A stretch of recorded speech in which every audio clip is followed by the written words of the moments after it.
Hello, my name is Mabel Bonsuri Sena. I'm a student from the University of Reading, studying a master's in applied international development in the School of Agricultural Policy and Development. Hi everyone, I'm Olalero Ibikunle from Nigeria. I'm a student at the University of Reading, UK, studying agricultural and development at the School of Agricultural Policy and Development, SAPD. Okay, my name is Toby Okonkwo. I'm a student of the University of Reading. I'm studying my master's in the School of Agriculture and Policy Development. My major is in international development. Okay, I'm by name Oganihu Benjamin Uwojo, but some people call me Benjamin or Ben. So depending on what you feel like calling me. And I'm from Nigeria, but residing in the UK. Hi, my name is Oshama Opara. You can call me 3 O's because that's my initials. I'm a student from the University of Reading. I'm studying applied international development. And I'm here in Indonesia on a study visit. Yeah.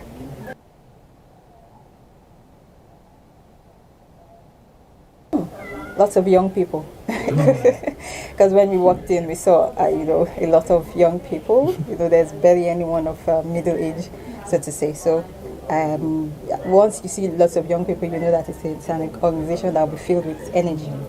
Yeah, when I first got to Latin, I was impressed because I saw a lot of young people coordinating, maybe one or two older people. So I feel like, oh yes, so the SDGs are being incorporated in the organization, the young people in leadership role. So I'm impressed. First impression, Gen Z, family, I guess. It seems like you guys are close, and I like that. When I came to Latin, initially I didn't know about Latin, and I didn't know much about what is being done here until when we came in. I saw it as maybe from just first sight, it's a forest area. So, but I didn't actually know exactly what was going on in this side until we were told. My first impression of Latin was refreshing because in Ghana I have visited eco villages that look similar. So it looked like a familiar place to me and I was quite impressed. Yeah.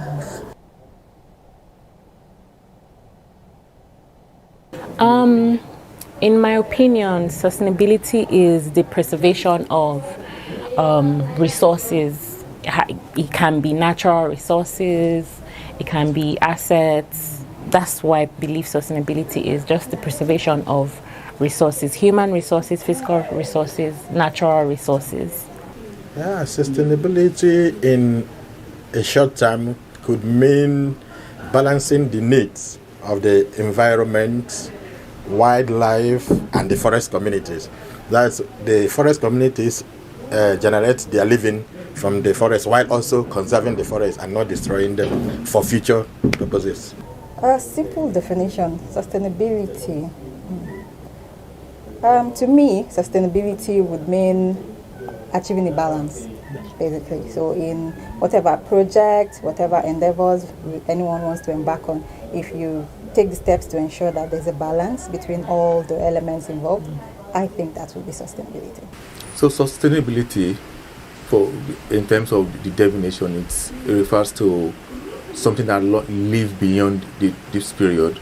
So giving just a simple meaning in terms of for future generation, trying to sustain something that is enough for the future generation, not just for now, for the coming generation that are not yet born. Yes.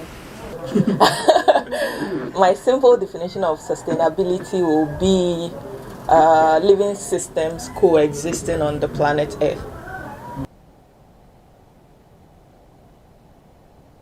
So one of the very good examples that comes to mind is in terms of sustaining our environment, sustaining the soil, conservative agriculture is one of a typical example.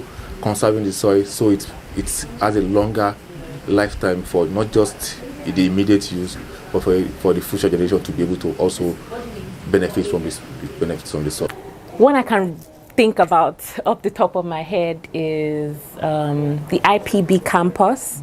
I saw some helmets made with palm straws, and oh my god, I thought that was so cool. So I think that's an example of sustainability. Also, paper cups Would be the coconut plant. Yeah, because it is a plant that every single part of it is useful, or can be used, or can be converted into something else. So nothing really goes to waste from the coconut plant. Yeah, but from what I've been told about Latin, I can use Latin as a good example of sustainability, because you've already told us that you try to incorporate farmers, they use the forest and also conserve it. So in sustainability, they don't destroy the forest, instead they conserve it while deriving their livelihood from the forest. Will be the University of Reading, which relies solely on renewable energy, empowering all of our most part of our campus. So that's a good example of sustainability, because we rely on renewable energy, for most of our buildings on campus.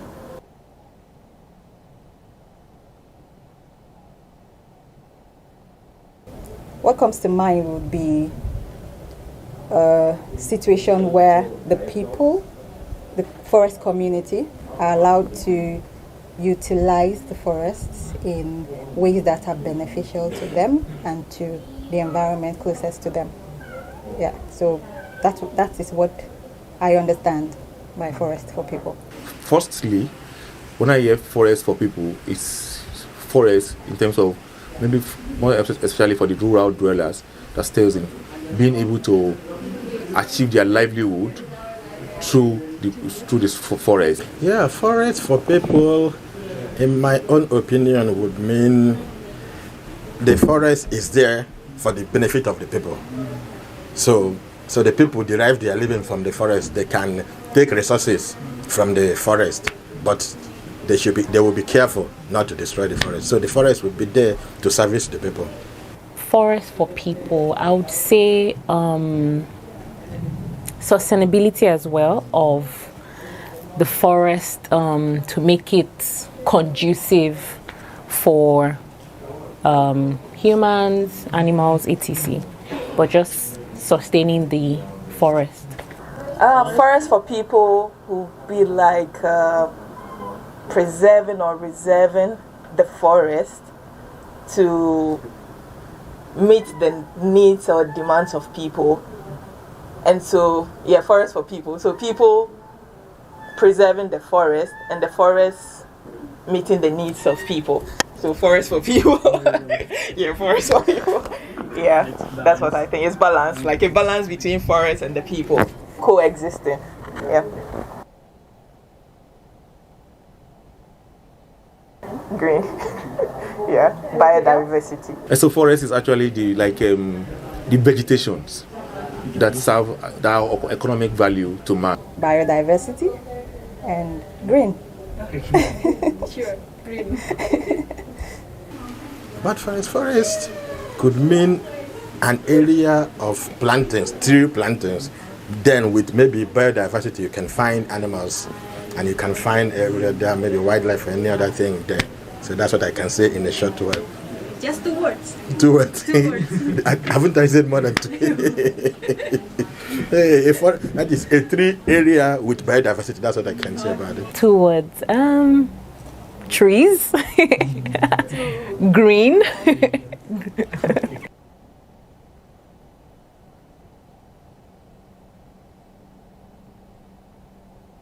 Yes, an example is the Mole National Park in Ghana, where the indigents produce crops in the forest, but aside them being farmers, they also have other trades like small enterprises they involve themselves in. Yeah, but then the forest is being reserved. So in my country, Nigeria, there are lots of forests. Maybe from my own state where I come from, Ekiti State, where there are a lot of forests which is being conserved. But also the farmers also grow. One of the major crops that grows in the area is cocoa, which has been a traditional crop.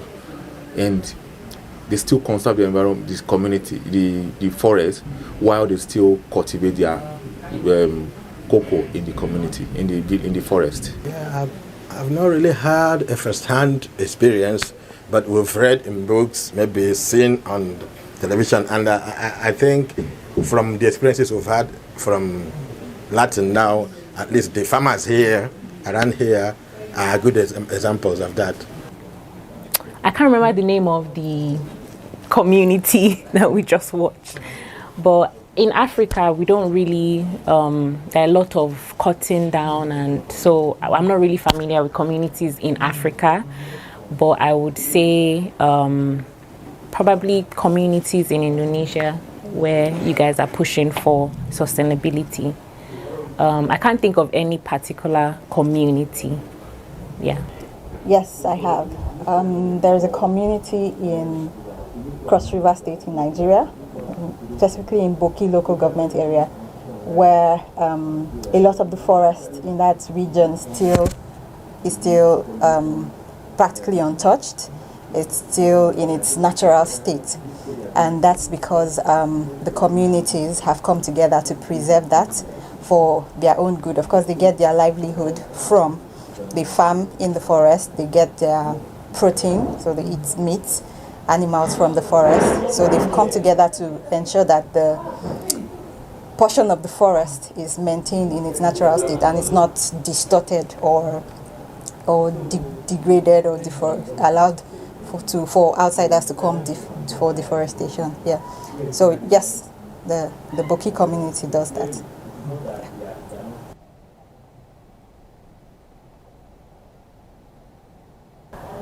I think social forestry, today is the first time I heard social forestry.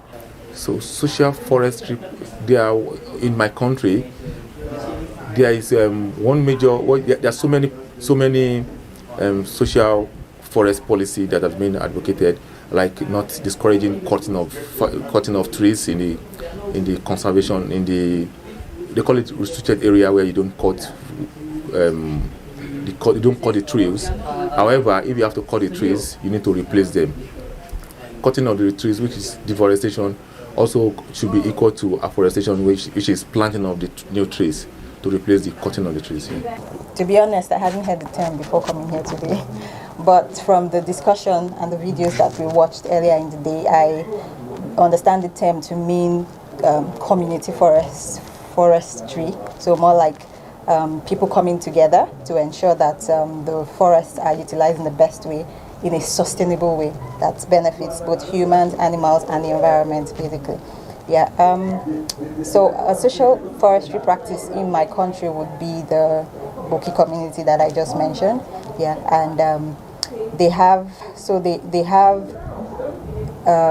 groups of men who take turns to protect the forest. So they go in and they ensure that hunters who are hunting are doing so in a sustainable way, and they are making sure that they are not over hunting or over killing the animals, and they are also ensuring that people are not allowed to come in and just maybe cut lumber or cut wood in the forest. Yeah, so it is the responsibility of those men to ensure that the forest is protected. So that's one practice in my country. Okay, social forestry practice. I think up until in Nigeria, maybe in the West, places in the West, yeah, I think places in the West, and it just started recently because in the past nobody cared about about that. What we cared about was how to build the economy, but I think recently people have started putting attention into social forestry. We don't, although from the part of my country where I come from, we don't have much of the forest, so I cannot say much about the social forestry part because we've not been just paying so much attention on forestry in my country, so I don't have first-hand experience. But social forestry, I know, is giving people access to the use of the forest, that the forest will be there for their use.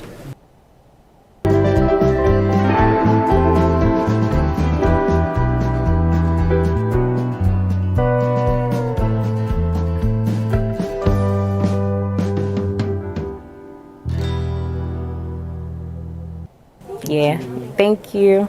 Terry Makasi. Thank you. All right, thank you. Terry Makasi. Thank you.